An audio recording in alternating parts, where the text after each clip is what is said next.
Yeah. So this week we're happy to have a return visit from Busshō Lahn, one of our Minnesota cousins. And if I knew it, I've lost track of what your topic is this week.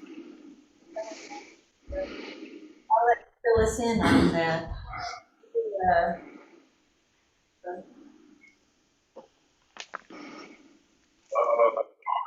Is best and subtle. Dharma is vast and subtle. We now have a chance. We now have a chance to see it.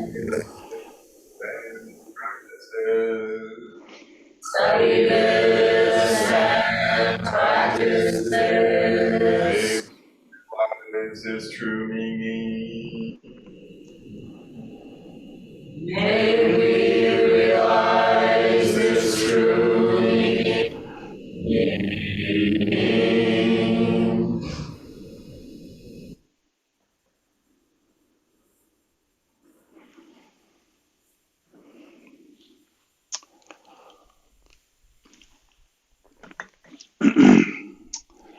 Well, is everybody hearing me okay if I speak at this volume? That's good? Okay. Thank you. It's lovely to be back at Nebraska Zen Center. This is probably my, I don't know, third, fourth, maybe more visit? I don't know. Third. Thank you. There are smarter people in the room than I. Thank you to Pam and thank you to Tara for doing the logistical organizing with times and dates and all that kind of stuff. And I apologize. I was on vacation when I received the request for the title and topic of today's talk, and I typed out a lovely little email response to you on my phone, and I sent it off, very trusting of the hotel's Wi-Fi. And it turns out that it disappeared into the vast emptiness, and I'm afraid you never received it, which means I figured that out last night at about 10 p.m. No problem. And sent an email that's absolutely pointless. So it's lovely to be here again. What I'm going to talk about a little bit before I jump in, I'll just say I want to talk today about relationship with thinking, relationship with thought consciousness, objects of consciousness, as we talk about it in our tradition. I'm borrowing some of what I'm going to play with from the Satipatthana Sutta, for those of you who are familiar with the Buddha's original instruction on foundations of mindfulness and that kind of stuff from the Pali Canon. The Satipatthana Sutta is a brilliant resource for all of us, of course. So if that's something that you are unfamiliar with, give it a look. Give it a look. It's easy to find online. There are many different translations of the Satipatthana, and it's not. There are parts that are a little rough, but it's not. It's pretty accessible. It's probably 10 pages or something like that, and it's actually pretty accessible for pretty much all of us. So give it a read. Give it a read. And the second thing I want to say before I jump in is I'm aware that this morning I'm talking to Nebraska Zen Center, and you folks have been around a long time. There's a really good, healthy core group there of deep and devoted practitioners, and so I'm aware that that's my audience today. I don't know that I would talk about this kind of stuff with folks who are brand new necessarily. Not that I see it as particularly advanced, but what I'm aware of is in our tradition, like many contemplative traditions, the first weeks, the first months, even the first years of practice are primarily devoted to kind of developing a seat, right? Just getting used to sitting upright, getting used to staying still, getting used to noticing emotions and recognizing them for what they are, getting used to recognizing the movement of breath and getting closer to it, getting used to being the observer of our thoughts, right? And the one who makes a decision about where we want our awareness to go. Does that seem like a fair thing to say? I hope that I hope that seems like a fair thing. So what I'm saying is, at the beginning, that, oh, I see there's thinking and I'm not going there, I'm coming back here, to me feels like a very skillful instruction. But I'm also aware that that is by no means the end of practice, and that practice invites us at some point to be in compassionate relationship with all aspects of consciousness, of experience. And so I kind of want to play with that today. I gave a version of this talk at Minnesota Zen Center, which is one of the two places I teach up here in the Twin Cities. So a version of this talk is on their website. A version of this talk is on my website, flyingcloudzen.org. And now you're going to get another version. So it's kind of fun, isn't it, to watch the Dharma just sort of turn around and shed its skin and become something else, and then shed its skin and then become something else. It feels appropriate to me. So, all right. Does that sound like a good preface? Sounds All good. right. All right, I will jump in. I've set a timer here next to me to keep me honest. The title of my talk today is "It's Never Really About the Chicken," which I just think is a great title for a talk. Even if the rest of the thing tanks, you can take that with you. It's never really about the chicken. So here's what I want to start with. I'm going to start by reading a short section to you from a book that I read recently called Seek You, A Journey Through American Loneliness by a woman named Kristen Radke. And Seek You, A Journey Through American Loneliness came out relatively recently, and I found it fascinating. And so when I got to this section of the book, it jumped off the page at me and went, oh, that's Dharma. There's a talk there. So you might hear that as I'm reading it to you. You might kind of have a sense by the time I'm done with this paragraph of, oh, I bet you I know where this is going. And I think that's part of the subtlety of awareness that all of us develop after a while, as we start realizing Dharma doesn't just happen in the Zendo at Nebraska Zen Center, and it doesn't just happen right when I'm reading the Satipatthana Sutta or Dogen, right, or Katagiri Roshi. We begin to hear it, right? We begin to see it. We begin to experience it as everywhere, right? So this was one of those experiences for me. Okay, so this is from Seek You by Kristen Radke. Every night, 25 people sit in a room before a row of telephones on Britain's northern coast. It is 2 a.m. and someone is having trouble sleeping. It's 2:30 and someone misses his brother. It's 4 a.m. and someone can't stand the quiet anymore. The people listen and they understand. They tell the callers that they too sometimes have a hard time sleeping, that they too know what it's like to miss someone. Sophie Andrews is the CEO of the Silver Line, an organization that fields calls from lonely seniors. The day before Christmas, a man calls to ask how to cook a chicken, and Sophie answers. A gas stove? Okay. Preheat to 170 Celsius. Season the cavity, that's the inside, yep, at the bottom, with salt and pepper and a little lemon if you've got it. Tuck the legs under and you'll know it's done when the juices run clear. Do you have a meat thermometer? Okay, pierce the chicken in the thigh. That's the best place to test.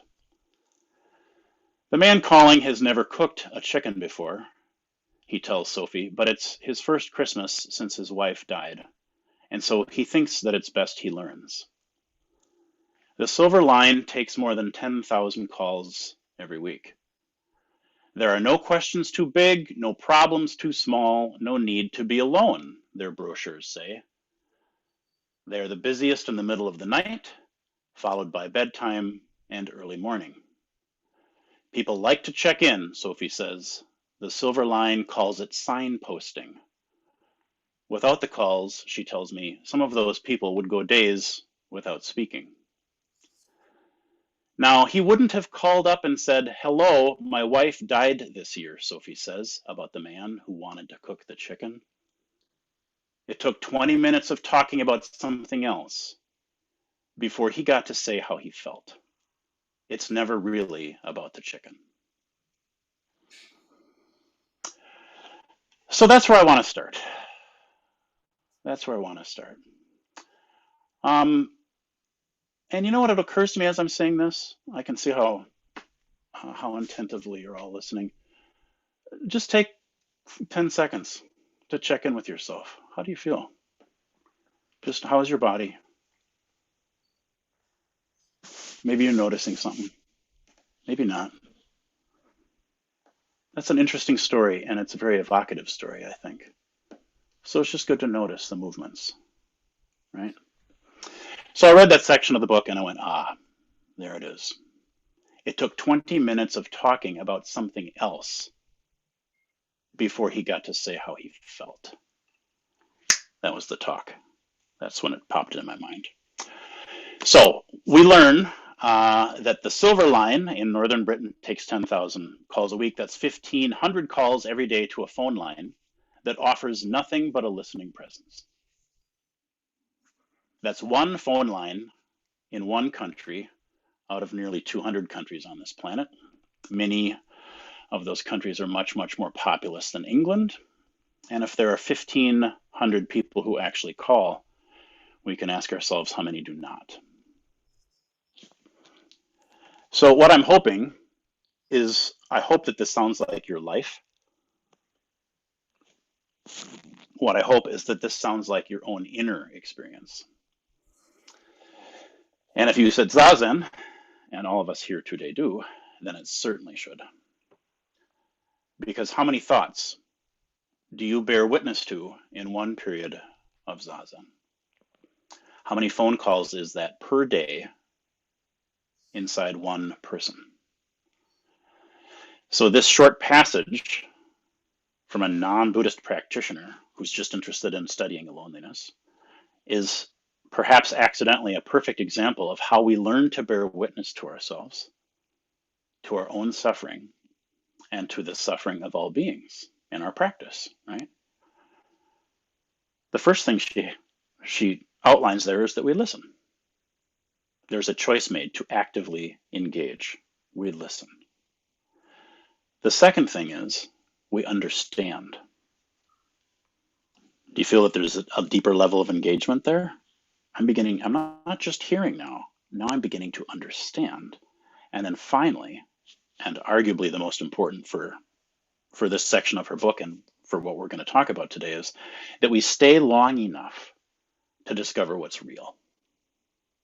Right? We listen, we understand, and we stay long enough to discover what's real. I hope that kind of sounds like meditation to you. Right? I sit Zazen, I listen to the chatter, and if I dismiss it as just chatter, as all of it being insignificant or unimportant or dead, you can feel that I might be in danger of missing something important. Right now, I'm aware, again, because of the audience, this group that we are today, we're experienced meditators. We get pretty good at identifying chatter that really is just chatter. It's just white noise, background, stuff that happens in the brain. Yep, chatter is chatter. That's true. But it can also be the contents of consciousness, the contents of thinking consciousness can also be evidence that we ignore at our peril as Zen practitioners, because there is a huge difference between the brain's habit of chatter for the sake of chatter and mind's habit of turning emotions into thoughts and problems to solve. Right? I'm going to say that again because I feel like that's an important distinction. I know we all understand this, but I just really want to make sure this is clear. There's a huge difference that we come to recognize between the brain, that's an organ, right? The brain's habit of chatter for the sake of chatter, right? And mind's, that's capital M mind, Buddhist mind, mind's habit of turning emotions into thoughts and problems to solve. So one of the crucial natures of a stiller mind, and one of the central reasons that we're instructed to continue to cultivate a stiller mind, is that the stiller the mind we're observing, the easier it is to track the dynamics that we're talking about here, right? It's not actually that stiller mind is better somehow than busy mind. Who cares? This is Zen, right? Busy mind is just busy mind. Still mind is just still mind. No one's winning. There's not an evaluation placed. But we're given that instruction early, right? When we're students, early on, to help to still the mind, the brain, the thoughts that we are observing, because then it becomes easier to see the dynamic, right? Because it happens so fast, doesn't it? All of us know this, like, oh my goodness, it happened so fast. I was sitting zazen and my thoughts were very, very, very quiet and everything was great. And the person next to me cleared their throat and then woof, off I was to the races. And emotions came and sensations came and then thinking came and then a story came and I remembered my grandpa. And before you know it, right? Wow, it happens fast. So cultivating, just slow it down, slow it down, slow it down, isn't because slow is better or winning or good. It's because, oh, now I can see how these things happen. It happens so quickly, right? So because we begin to see more clearly and they begin to happen, the movements of mind more slowly, it's easier to see the arises, the changes, and the fallings away, right, of our impulses and our emotions and our thoughts. It's easier to see the patterns, don't you think? It's easier to see the connections, right? So our practice and our traditions practice of the cultivation of mental quietude has a place, a really important place, because of the potential that that has for this skillful application, right? We don't need to try to stop to do that. But we do need, at some point, to start being consciously aware of the fact that we are doing it. I'm slowing everything down, and why we're choosing to do that slowing down. Is this making sense? At least a little bit? I tend to emphasize this a lot because stillness for the sake of stillness is still a misunderstanding, basically, about what Zazen is about. Stillness is fine. It's not a bad thing. It's a lovely thing. When it arises, wonderful. But stillness for the sake of stillness is not what meditation is about in this tradition, right? It forgets the guiding principle under which all of our practice takes place, and that is the spiritual ideal of compassion and the accompanying wisdom, right? That it is kind presence alone, love, we could say, that heals internally and externally. That's why we have Avalokiteshvara Bodhisattva to remind us. The central guiding principle in all of Mahayana Buddhism, compassion, and the accompanying wisdom that knows only loving relationship heals. It's the only thing that does. Right? So we can quiet the mind in order to begin to see what's underneath those waves and go, oh, there underneath is the suffering that's wanting the relationship. So I love the story about this old guy and the chicken. I just love it. I have no idea what he looks like. I have no idea what his name is. I have no idea how old he is, but I immediately love this guy because he's really, really lonely and he's in a hell of a lot of pain. But he can't pick up the phone and say, I'm really, really lonely. Will you listen to me? Talk about my wife, how much I miss her, how quiet the house is, how hard this is for me to have Christmas without her. All he can do is go thinking about a chicken, turn it into a problem to solve. How do I cook a chicken? And ask for advice.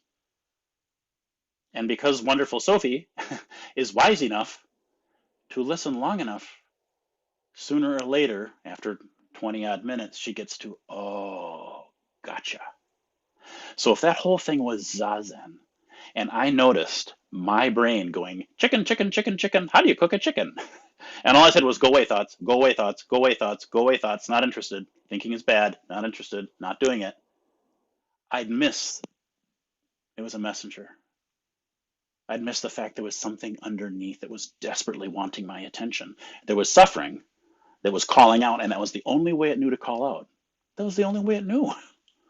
Turn it into thinking, and turn the thinking into a problem to solve. That's what'll get his attention. That's what gets his attention. Does that kind of make sense? I know I can't be alone in this, right? So, as we all know, despite despite the insisting of our popular culture, right? A quiet brain isn't Zen. And all of us know this because we're Zen students, right? People misunderstand this all the time. Oh, you Zen guys must be just still all the time. You think, why do you think that? Have you ever sat meditation? Do you have any idea what a circus it is up there, right? I mean, come on. Like, oh, it must be lovely. Oh, you went on retreat for a week. Oh, that sounds so nice. Think, oh man, you have no clue. You have no clue. Oh no, this is direct engagement with human suffering. I mean, are you kidding? It's the opposite of what we think, of what most folks think culturally, right? But we know this. We get to know, of course, a quiet brain isn't Zen, nor is an agitated brain, right? Zen is what recognizes the agitated brain. Zen is what relates to the agitated brain, right? And similarly, peaceful emotions aren't Zen, nor are upset ones. Zen, this thing we do, is what recognizes, relates to the peaceful emotions, to the upset emotions. That's the part of us that recognizes it, that relates to it, that holds it. Now we're talking about compassion, right? So Zen, of course, we know this. It isn't a particular state. States are impermanent, right? They come and they go. If my Zen is dependent on a still mind and easy emotions and comfortable body, then my Zen is made of very, very thin glass. That's not Zen, right? Zen is indestructible. Zen is unbounded. Zen is unconditioned, right? It is by definition birthless and deathless. So it cannot arise when comfort and peace and stillness come, and then disappear again when discomfort or upset or agitation arise, right? Because this is Zen. Wow. Okay, so back to the chicken guy. My chicken guy. I really like this guy. I love the metaphor of this line of phones, because it feels to me like when I sit down and the bell rings, right, the Doan rings the bell and it's time for 30 minutes of Zazen, what I start hearing, metaphorically speaking, is nothing but ringing phones, right? Here's a body wants my attention, here's an emotion wants my attention, here's a thought wants my attention, here's a distraction from those phones, here's a better phone call, here's an even better phone call than that last phone call. Wouldn't you rather take this phone call? There's the ringing phone I never, ever, ever, ever even want to know or acknowledge is ringing. Thank you very little. No, thank you. Do you feel it? It feels like being in a room to me of 20 phones just ringing and ringing and ringing. And sometimes it's only 10 phones ringing, and sometimes it's only one phone. Oh, the blessed silence of only one insistent phone, right? So we could have talked, we could have called this talk today, answer the damn phone, because that's what Zen does at some point, right? The point of Zen isn't ignore your thoughts forever until they go away. Number one, they won't. Number two, what's the point of that? There's no wisdom in that. There's no compassion in that. Zen isn't about ignoring things, right? But we are, as ego consciousness, we are very habituated to ignoring the ringing. Of course we are. Of course we are. All of us are. I am. All of us are. And so then we come to Zazen. We come to something like meditation. And it promises us, oh, this blessed quiet we're going to get. It's going to be so nice. Oh, so no wonder we grab onto it. The idea of using meditation to get to something called no more ringing phones. And so we tend to use Zazen that way. I know, we all tend to do that. It tends to, if we're not careful, become a barrier between our conscious awareness and that waterfall of thoughts, right? We all have this tendency. So the key here isn't to make a demon out of that tendency, folks. The key is just to notice that we do it, right? The fallacies there are easy to see. The fallacies that we all tend to carry around busy mind, still mind, ringing phones, quiet phones. The first one is probably pretty obvious to most of us. The first one is the idea that having a busy mind, like having a lot of thinking going on in the brain, that is suffering. Like, oh, if only I could still my mind, then I'd. Like, that does not hold up under any kind of investigation, folks. Like, we know that. Like, if I actually look at that, I find that is, in my experience, not actually true at all. In my experience, a busy thought thinking brain is just that. It's just a busy thought thinking brain. It's busy thinking lots of thoughts. That can happen for me when I'm excited and I'm energized and I'm engaged with something. I get to watch my brain make connections and see patterns and understand and create. That's a busy brain. There are lots of thoughts. I'm not experiencing that as suffering, right? And conversely, again, personally, I've had lots of experiences of having my brain move very quietly and very, very slowly in the midst of great anxiety, great sadness, even despair, right? Talk to somebody with pretty severe depression. They're not going to describe a busy mind. They're going to describe a very heavy, very slow mind, right? Lots of suffering there. So busy mind equals suffering, still mind equals no, doesn't hold up, right? And then the second thing that we tend, again, all of us, we tend to unconsciously believe, this kind of supposition we seem to collectively make about mental activity in meditation traditions, is that the mental activity has nothing to offer, that it's all chatter. Just because some of it's chatter, we tend to think, right? And much of it, as our story today says, is actually not chatter. It's a really important breadcrumb. And we can follow it to find this really important thing underneath, right? So I'm going to use a metaphor here because I know everything I'm talking about is relatively abstract. I don't know if this metaphor works. I just don't know if it works, but I'm using it because it's all that came to me. Here's my story. When I was 10, so I was raised Catholic, right? Raised Christian, so we do Christmas, tree, gifts, the whole thing. So I'm about 10. My mom decides she's going to buy my father a guitar for Christmas. That's going to be the big present. Dad's going to get a guitar, right? So she wrapped it and she put it under the tree. Now, we did not have a box big enough to fit a full-size guitar, which kind of makes sense. That's a pretty large object. And so she just wrapped the guitar case, right? So when you come out on Christmas morning and you see this thing, it's pretty obvious, right? What is underneath that crazy Santa patterned wrapping paper, right? The wrapping isn't the gift, but it often follows the shape of the gift. It gives us pretty important clues. This is a clumsy metaphor, I know, but I like it because it uses the word gift to describe what's underneath. That guy's chicken instruction was covering the gift. The gift was his loneliness. Emotions are important. They are incredibly important. That's why in the Satipatthana Sutta, when you look it up later, you will see that the Buddha taught be mindful of your emotions before he taught be mindful of your volitions and impulses, and before he taught be mindful of your thinking consciousness and thought consciousness. Mindfulness, kind awareness of, curious relationship to, undefended connection with emotions is incredibly important because they are so dense and there's so much incredibly important information there about the human experience, right? So if we are not careful, we are shooing away all of our crazy Santa pattern thoughts, and we're missing that what's underneath is something really, really important, right? So you can practice this on yourself in your Zazen. I know you know that. I know all Dharma talks are intended to give you a piece of something, an idea, a teaching, a concept, an insight that we immediately turn into practice because this is Zen, right? We learn down here, right? It isn't taught, it's caught, Zen, right?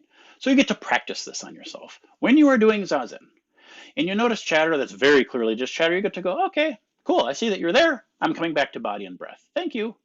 Easy enough. We're all used to doing that. But when you start to notice, boy, that one comes back over and over, doesn't it? That one's come back over and over, doesn't it? Wow, no matter how many times I shoo that one away, it comes back. I wonder what's going on. Do you feel how that's dropping down one more layer in? What's underneath that thought? How does thinking that make me feel?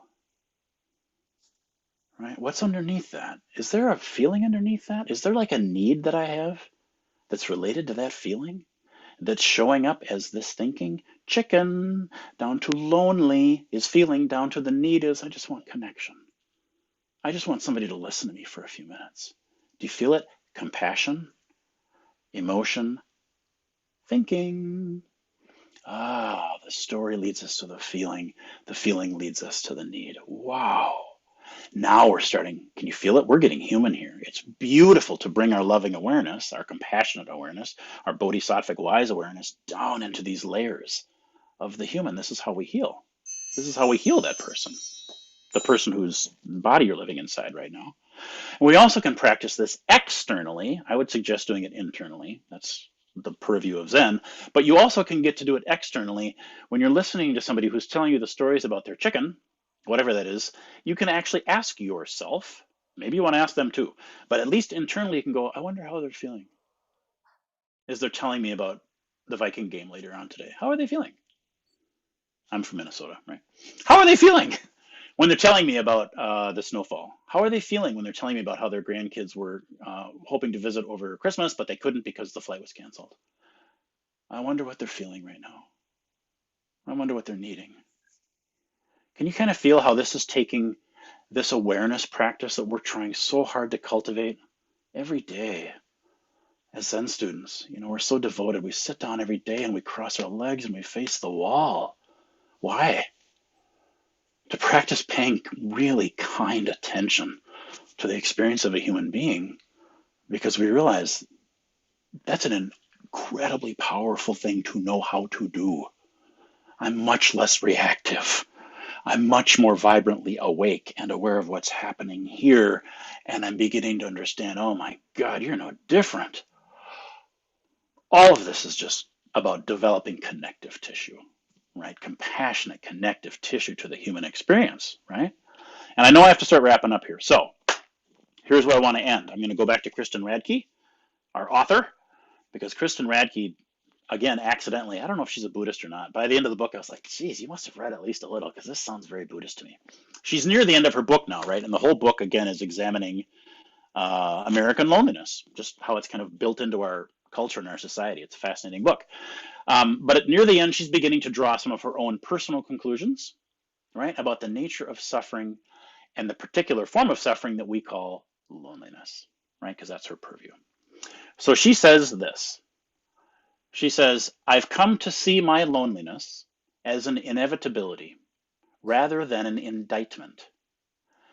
It's a condition that will continue to go in and out of remission in ways that I can never reliably track.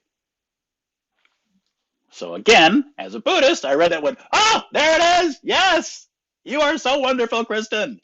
Of course it's an inevitability. It's dukkha. It's dukkha. Of course it's an inevitability. Loneliness will show up, and then sadness, and then despair, and then confusion, and then happiness, and hope. Of course it'll show up again. Yes. But her word choice is so brilliant. Instead of an indictment, in other words, it's a pathology. Are you lonely again? You must be doing something wrong. What is wrong with you? Can you feel it? An indictment, a judgment, a criticism, a condemnation. Oh my God. She figured out all by her little self, wait, that's not an indictment. There's nothing wrong with me.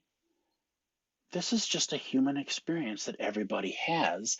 And further, she is aware it comes in and out in ways I can never reliably track. Can you feel the acceptance there?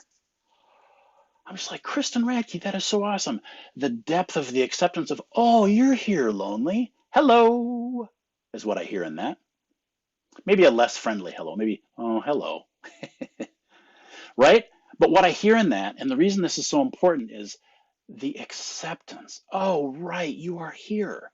I don't need to cover you. I don't need to run from you. I don't need to escape from you. I may or may not call the silver line. I can do that. But the point of a Buddhist practitioner's practice is to go, this is the suffering right here, right now. And because my vows are to turn toward this forever, to turn toward this and hold it and be in relationship with it and be curious about it and stay connected to it forever, I don't need to ask for any of this stuff to be different. I don't need to ask for any of it to be different. So the call being placed is by me. The one picking up that call is me. And I get to listen. I get to understand what's going on. I get to stay long enough and bear witness to my own stuff to discover what's real. And then finally, again, this is Mahayana Buddhism. What we trust is that this discovery of, oh, there's the suffering. I'll be kind to that. That kind relationship has an immediate healing potential for not only us, but for an infinite number of others. Right? This, to touch with compassion, to touch any experience with kindness and compassion, you know what I mean, to touch it, to feel it. To touch with compassion in our tradition is to embody and enact the functioning of Avalokiteshvara Bodhisattva in the field of time and space. Right? To discern truth, what's actually going on here with wisdom, that is to embody and enact the functioning of Manjushri Bodhisattva in the field of time and space. Right? We get to be those things by going, oh, there it is, bang, now I am that. There's no separation, right? So that's the pilgrimage we've all been invited on. How beautiful it is. How beautiful it is that all of us here today, even by being here, are saying yes to that. Okay, that's as much as I need to offer you. But I thank you. I thank you for your attention. I really do. And my understanding is we have some time here to play around a little bit in the sandbox if people have stuff they want to offer. Or... That's correct. Yeah, I'm at your service.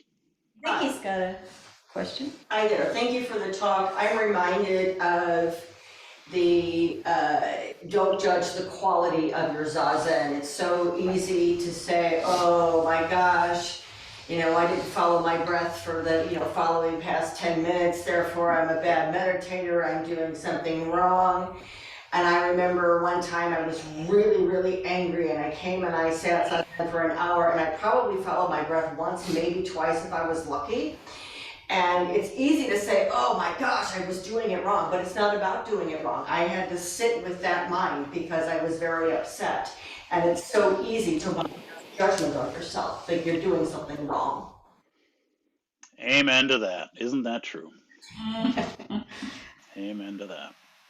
Yeah, seeing that critic function, seeing the judge function, right? Seeing that condemning function is absolutely crucial. I don't think we ever outgrow it. We just, oh, I see you, and now I'm not you. But just exactly what you're saying so skillfully. Oh, I see. Oh, I see. I see the judge. I see the critic. There you are. Okay. I'm not that. I see you. Okay. Gotcha. I still want it to be, you know, like, especially like for me, it's not loneliness that arises, it's usually anxiety.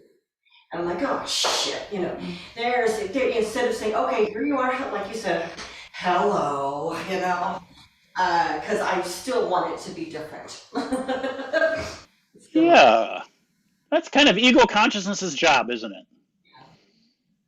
I sure hear you. Yep, you're in good company. You are not alone. This is Pam. One thought that came to me during your talk, which I'm not sure is different from what you're saying, but it reminded me of some of the most productive exercises in my practice have been reductionist. In other words, it's like putting a pot of something with shrimp shells or something on the stove and making a reduction by boiling it down. You're letting a lot of stuff evaporate off, and then coming down to the heart of things. So I was thinking also of practices that I've done with teachers in the past where they'll ask a question, you answer that question, and then there's another question about that answer. And it's a process of just what's underneath that, what's underneath it. Was that related to what you're saying here? Oh, 100% for me. I love the reduction metaphor. Actually, that idea that like, yeah, this soup is a little watery. If I leave this simmer,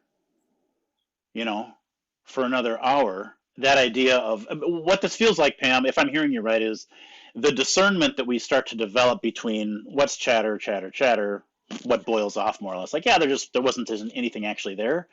And wait, no, this is going to stay in the soup. There's something here. I notice this in myself. Because of how I'm wired, I tend to be future focused. So when my mind wanders during Zazen, it's more likely to go to the future than to the past.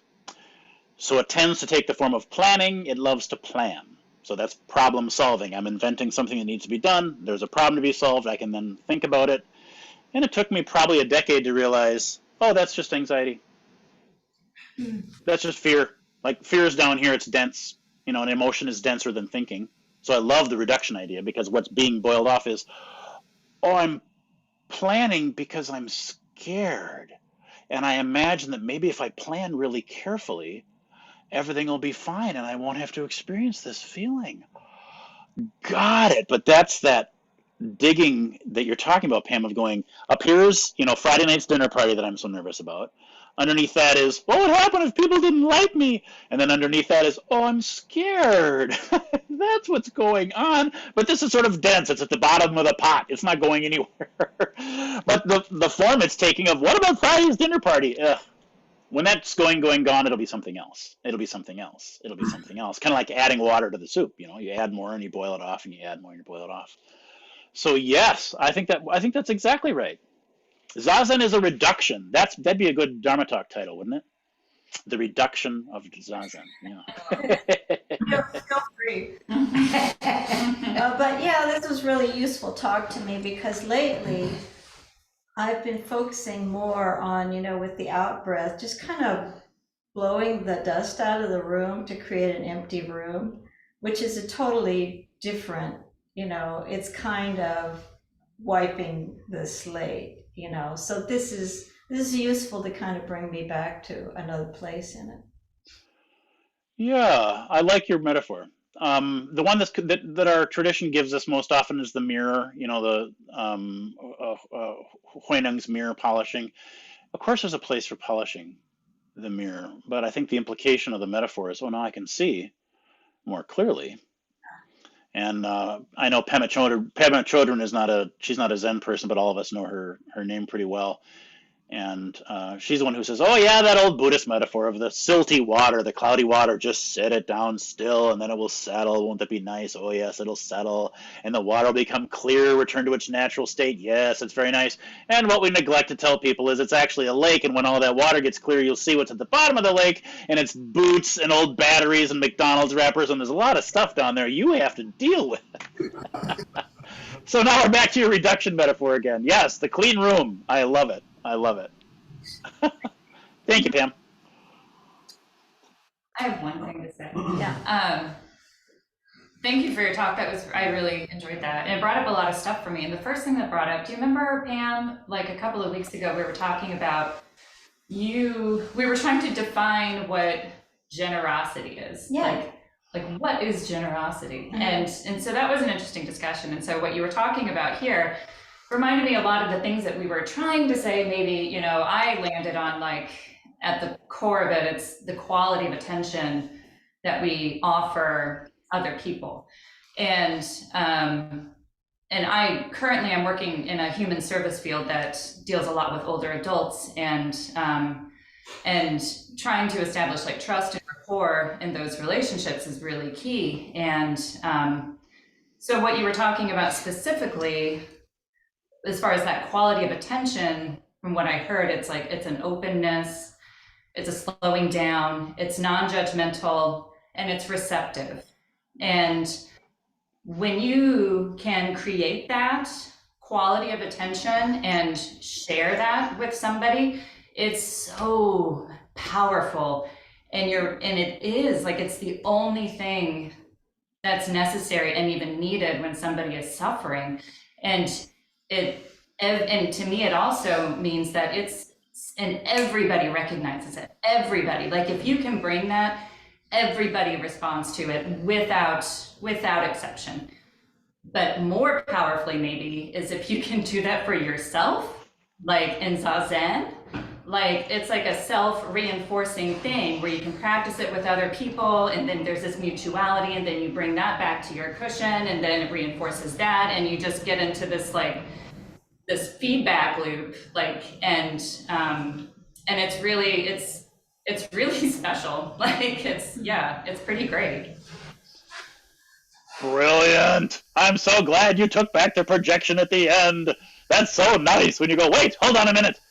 Oh no, this is me. Oh, it's me. Of course, I completely agree with you. Isn't that lovely? I love what you said there, because you're speaking of some universal Buddhist truths.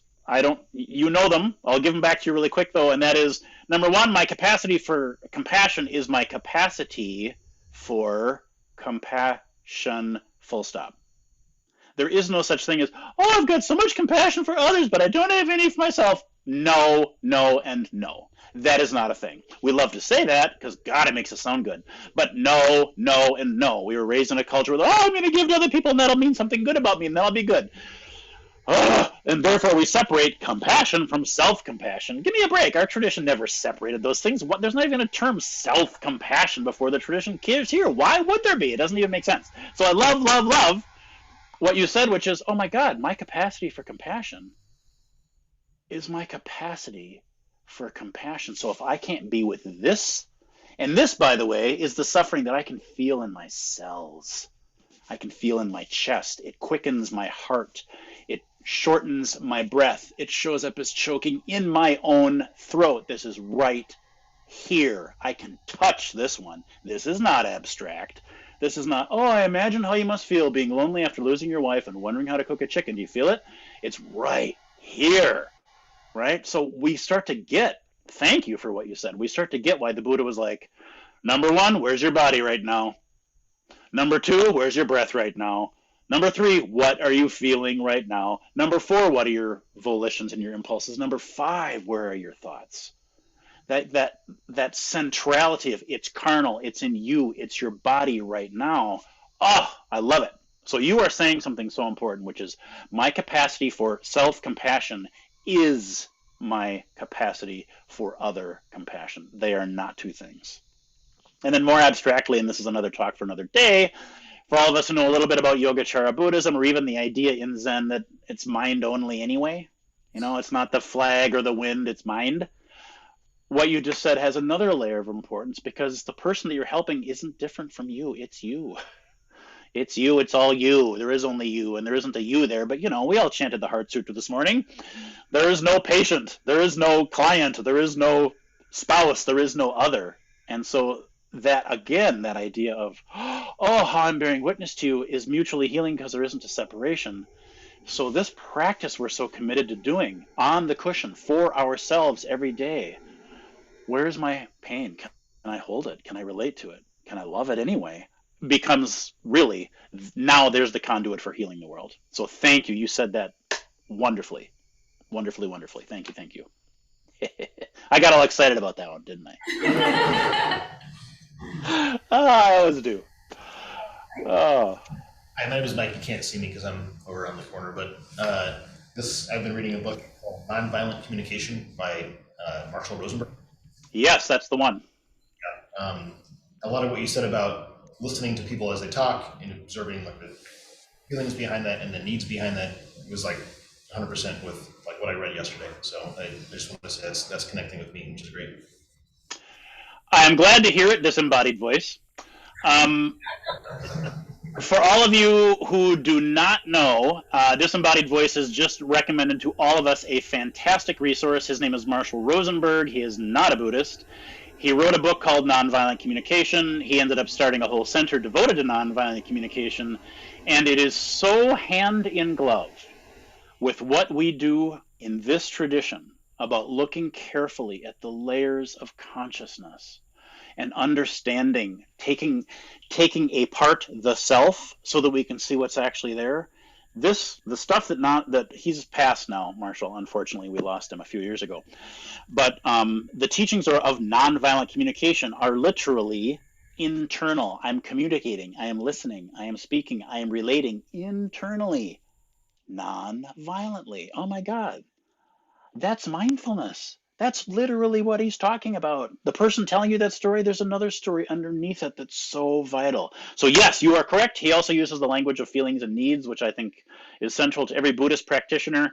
The people I work with, oh, they get so tired of feelings and need. I just pummel them with it all the time. I'm relentless.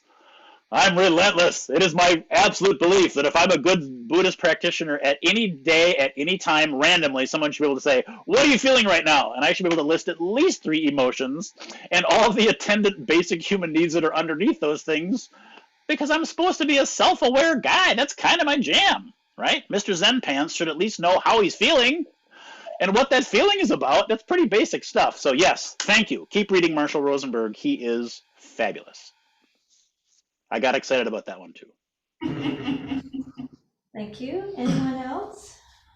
Question, comment? I'd like to jump in here quick. Thank you also again for your talk. It really resonated, and I think this really like great vulnerability that you're highlighting is just essential, and it's been a hard lesson for me to learn over the years. But I wanted to ask about sort of making use of this gift, playing the guitar once you've unwrapped it.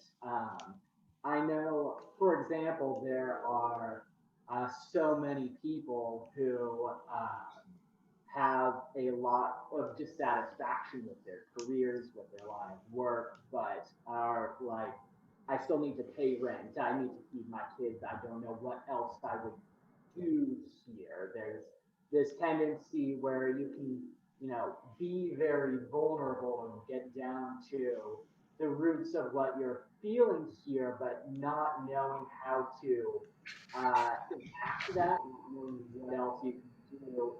The guitar tends to just wind up collecting dust on a stand somewhere, and I do have a literal guitar doing that, even as I do that, like emotionally.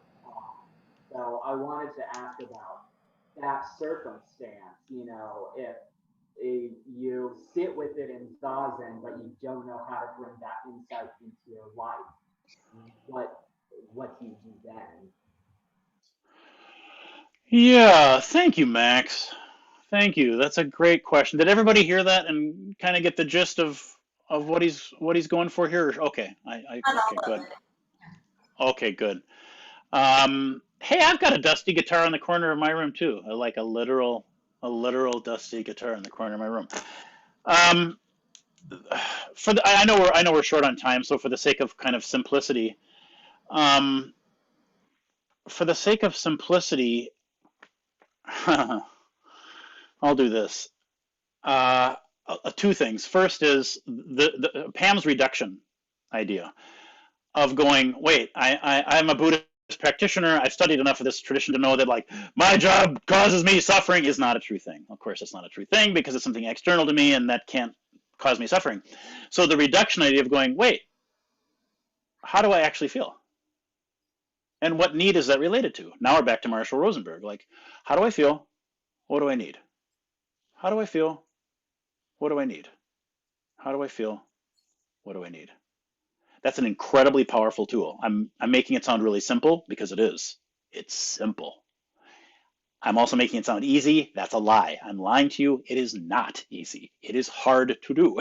It takes discipline. We get really, really good at doing it. But instead of going, wait, as soon as the political regime changes, I will be happy. As soon as the job changes, I will be happy. As soon as my spouse takes her wet towel off the bathroom floor, I'll be happy. As soon as. In other words, as a Buddhist, we all know, oh, I notice that I'm going external again. Right. That's fine. But I immediately, as a practitioner, then turn that inside and go, wait, what's inside me right now? Where's my body? Where's my breath? How do I feel? What's that actually about? Where's my body? Where's my breath? How do I feel?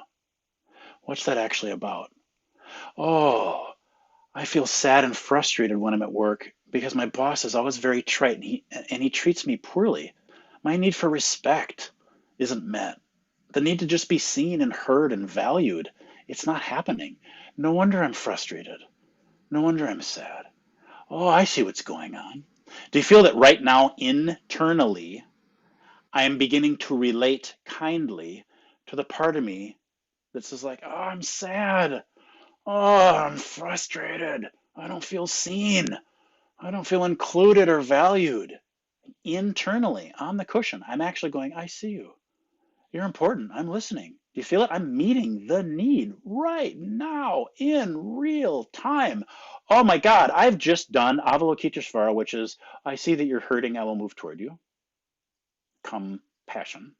I've just done Manjushri. Oh, I see what's going on. I'm much more clear about what's going on. That's the functioning of wisdom.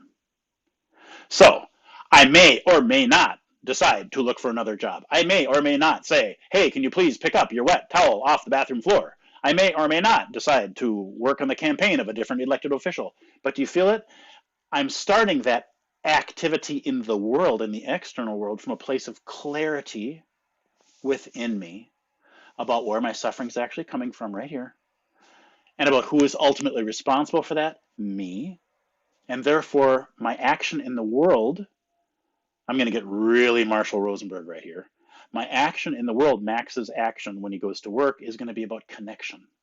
I want to connect. How come this is happening between us? How come there's this dynamic between us that's hurting us? What's going on here?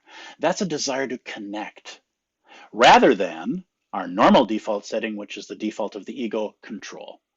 Get rid of you, change you, have power over you, something like that, right? Fundamentally, we're wired to either connect to something or to try to control it. And being human beings, 9 times out of 10, 95% of the time, we want to control stuff because we imagine that it's going to change our experience. So I'm getting too abstract here. What I want to really leave you with, Max, and leave all of us with, and including myself, because of how often I need to be reminded of this, is one of the beautiful promises of Zen. Sometimes it's said this way and sometimes it's not. But one of the beautiful promises of Zen is to just see something has enormous power. Just see it. Well, what do I do? Just see it. I'm lonely when I go to work, and I feel frustrated and scared when I go to work. Just see it. I see it.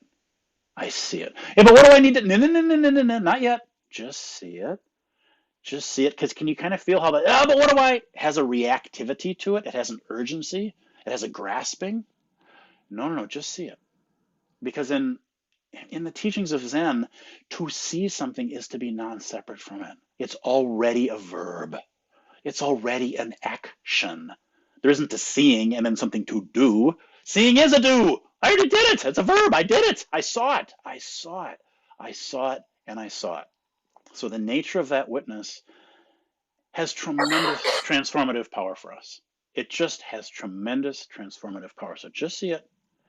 Just see it. Just see it. I wish we had more time because now I'm all curious about Max and I want to know what the circumstances is and I want to know all the details. I just want to get in there and find out what all that is. But until I see you again, Max, just see it. Just be very curious about Max's experience. It's tremendously valuable, his experience. So allowing it and seeing it and getting closer to it, I promise something will change. Okay, I hope that's helpful. It's okay if it's not. We have just one more question.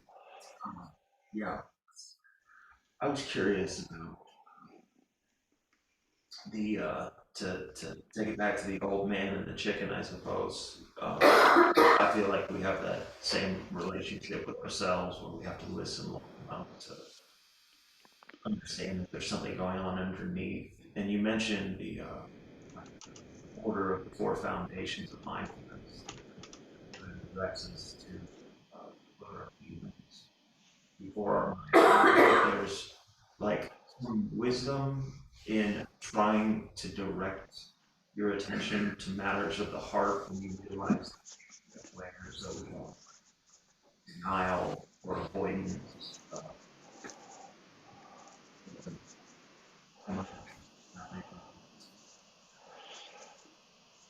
I'm sorry, I'm losing. I heard this first part of that, but then everything got airy and fuzzy for me. Oh, sorry about that. Yeah, I just wanted to I just find like with my own experience, I've found like layers of anger maybe on top of what I'm coming to realize are maybe some vulnerable hurt feelings, and I rarely have access to that vulnerable part. And I realize that those are, it takes me back to what you were saying about the four foundations of mindfulness, or the skandhas, where the Buddha directs us to the heart, maybe before he does the mind. And I'm wondering in our own practice if there's wisdom in maybe directing our attention to matters at the heart that we're avoiding, or should we allow things to sort of play out in their own time? Do I sit with the anger, or is there a way to get to the vulnerability that I believe is underlying? Yes. Did everybody hear that one okay? Yeah. Yes. Oh, God, what a great question. Thank you. What's your name? My name's Ken. Ken. Yeah, thank you so much. It's such a Okay, a beautiful question. What a beautiful question. So I don't know. I don't know the answer. Only because I think that's really personal, But here's what I can say about Ken. Ken knows something incredibly important that most people do not. I'm not trying to make you feel special or better. You're not better. You're just Ken. You're infinite, right? But I'm dead serious when I say Ken knows something. All of us listening know this same thing, which is, oh, there's a lot underneath there. There's something underneath there. Secondarily, he knows something else just as important, which is the thing underneath is hurting. And so Zazen now becomes an incredibly sacred container. You get to use that container however you want. And some days we show up and we sit down in the zafu, sitting down on top of that zabuton, and we cross our legs and we form our mudra and we face the wall. And what I need today is for that space to be quiet and still. That's what I need. I need it to be a refuge. That's what I need. I need to feel safe for 30 minutes. And so all I'm going to do is body and breath, and I'm going to calm my nervous system, and I'm going to meet my need for safety. And I'm not going to follow any of those breadcrumb trails today because my skin is thin and my heart hurts and the anger is intense. And the most skillful thing I can possibly do is create some of the clarity in that silty glass of water that we talked about. That's beautiful. That is time well spent. And then perhaps, this is how it shows up for me, perhaps the very next day, my skin is feeling a little thicker. I'm doing all right. Today went okay. I've had my tea. I see the anger at the top, but I'm feeling a little braver today. My back is a little straighter today. So I'm going to breathe into that anger and spend a little bit of time listening to its narratives. And I'm going to start to get some pretty important clues about the nature of what's underneath it, exactly like the chicken guy. Ken already knows anger is a secondary emotion. It's even tertiary. It's up here at the top. It's designed to keep us safe. It never shows up unless we've been hurt. It never shows up unless we at least imagine that we're being hurt, right? So we trust it. It's there for a reason. But we also know acting from it, not skillful. Expressing it, yes. Acting it out, no. We come from a nonviolent tradition. And Ken is wise enough to know that underneath that anger, there's going to be something a little harder to sit with, perhaps some fear. Perhaps underneath that is some memory of hurt. Perhaps underneath that is something even deeper like shame. I don't know. But now Zazen can become the container of, is there something underneath? Is there something underneath? Is there? And what I want you to hear is what happens to my voice when I describe this. This is me, I get very slow and I get very kind and I get very intentional, and I remember my grandmother and how she approached me when I had fallen, skinned my knee, had a thorn in my paw, whatever, right? Hands up, unarmed. I'm just curious. If you have a story you want to tell me today, Anger, I'm here to listen. If you don't, that's fine. I will not push, but I promise if you start talking, I will stay. So can you feel the uprightness of that? It's that's why your question's so beautiful. It's not a, oh, I want to get to what's underneath, because you can feel that there's a dismissal of the anger and a desire to break past the resistance. No, no, no, no, no, no, no, no, no. That's me wanting. Instead, this is me going, I promise you, I will stay here. If you want to approach me, I promise I will not hurt you. I will not criticize you. I will not judge you.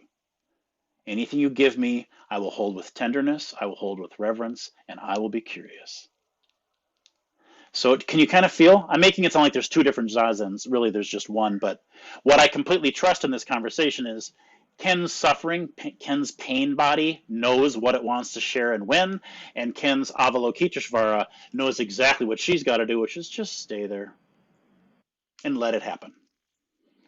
And sometimes a little push happens, of course, because it feels kind, and sometimes the push doesn't happen because it feels a little, well, pushy.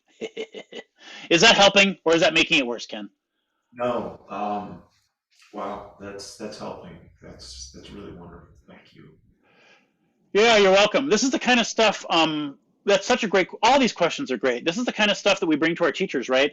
In one-to-one, right? If we have the opportunity to meet with a teacher, have a practice meeting, a dokusan, if you have a spiritual director or some equivalent of just somebody that you can go into some of the more specific individual expressions of how Dharma shows up for us.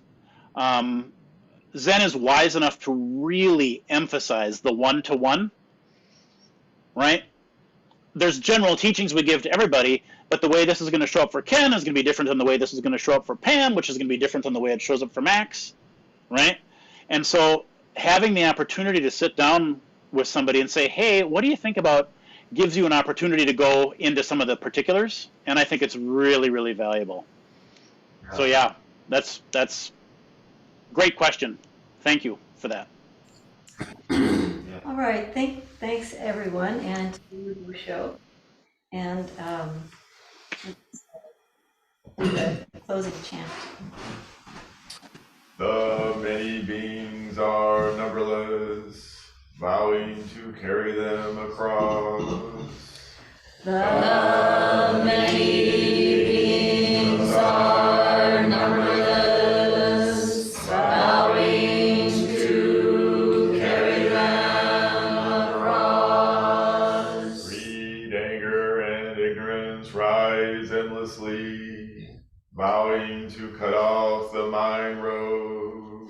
Greed, anger, and ignorance rise endlessly, vowing to cut off the mind road. Dharma gates are countless, vowing to wake to them all. Dharma gates are countless, vowing to wake to them all. Buddha's way is all embracing, vowing to follow through. Buddha's way is all embracing, vowing to follow through. Thank you again for your teaching. Thank you. Yeah, thank you. We'll put our cushions back and then bow out. We're going to have a short tea and conversation, and then we're going to have a work practice for those who can stay and do some work practice after that.